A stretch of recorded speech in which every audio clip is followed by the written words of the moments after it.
The most liked post ever by a sports team? It's not France winning the World Cup. It's not the Lakers winning the NBA. And it's also not Red Bull winning Formula One. The most liked sports team post ever on Instagram is Cristiano Ronaldo returning to Manchester United. A post about a football transfer. And this is not a one-time thing. The second most liked post by a sports team is Messi joining PSG. The players' personal posts about the new clubs get even more likes. Football fans are crazy about transfer news nowadays. Players moving clubs create even more hype than players winning championships. But it wasn't always like that.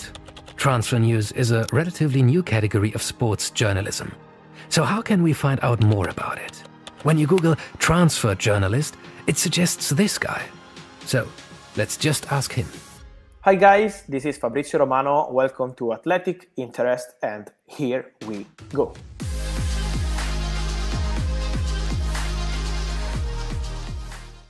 Selamat datang pemirsa, bersama saya Widya Destriani. Kita akan membahas fenomena jurnalis dan influencer yang saat ini semakin dikenal luas. Fabrizio Romano dengan frasa "Here we go" jadi contoh utama. Siapa dia sebenarnya? Simak berita selengkapnya. I am Fabrizio Romano and I'm gonna show you how the transfer market really works. Here we go. Fabrizio Romano adalah jurnalis olahraga asal Italia yang terkenal lewat kabar transfer sepak bola di media sosial. Dengan gaya langsung dan cepat, frasa "Here we go" miliknya jadi simbol kredibilitas digital, bukan resmi dari FIFA atau klub. Memiliki point interest gitu, dia memiliki daya tarik karena dia memiliki slogan yang sangat bisa diingat sama semua orang gitu, kayak "Here we go". Di masa lalu, jurnalis adalah penengah informasi. Kini, mereka juga pembentuk opini dengan gaya, pesona, dan pendekatan pribadi di media sosial.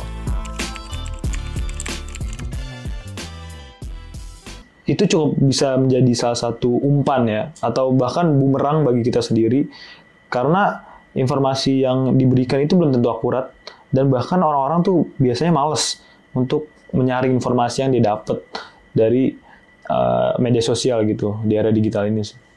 Transformasi ini membuat informasi lebih cepat. Namun muncul pertanyaan, bisakah jurnalis tetap objektif saat jadi figur publik? Apakah berita masih berbicara fakta atau sekedar mengejar tontonan? Personal brand menjadi model utama di era digital. Romano tak lagi bergantung pada media, karena ia adalah medianya sendiri.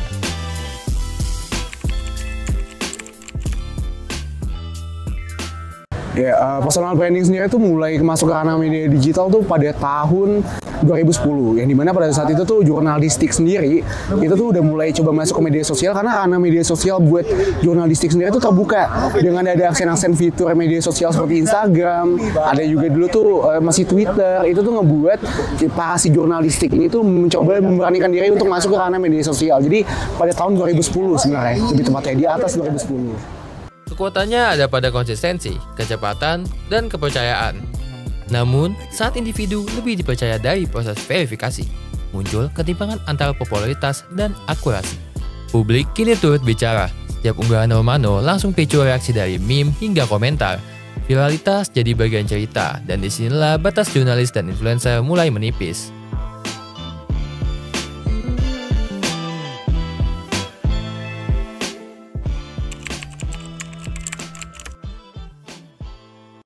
Informasi di era digital ini tersebar luas sangat cepat, benar-benar cepat banget. Jadi publik gak boleh menelan mentah-mentah informasi dari satu sumber doang gitu. Nah, seperti contoh, saya kan fans Real Madrid.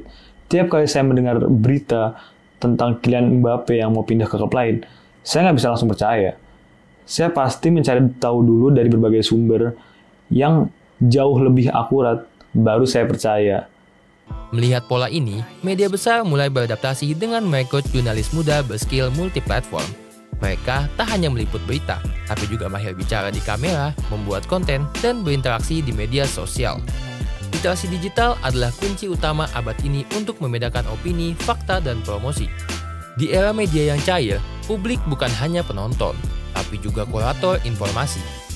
Setiap klik dan retweet dapat mengarahkan arus informasi.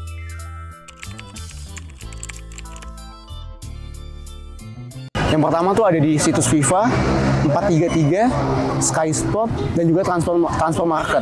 Yang dimana itu semua menjelaskan tentang kedatangan pemain, staf pelatih, dan juga keadaan sepak bola. Itu dia bisa dijelaskan di situ, seperti itu. Fabrizio Romano adalah contoh dari fenomena global yang lebih besar. Jurnalis generasi baru yang cepat ini memiliki dilema.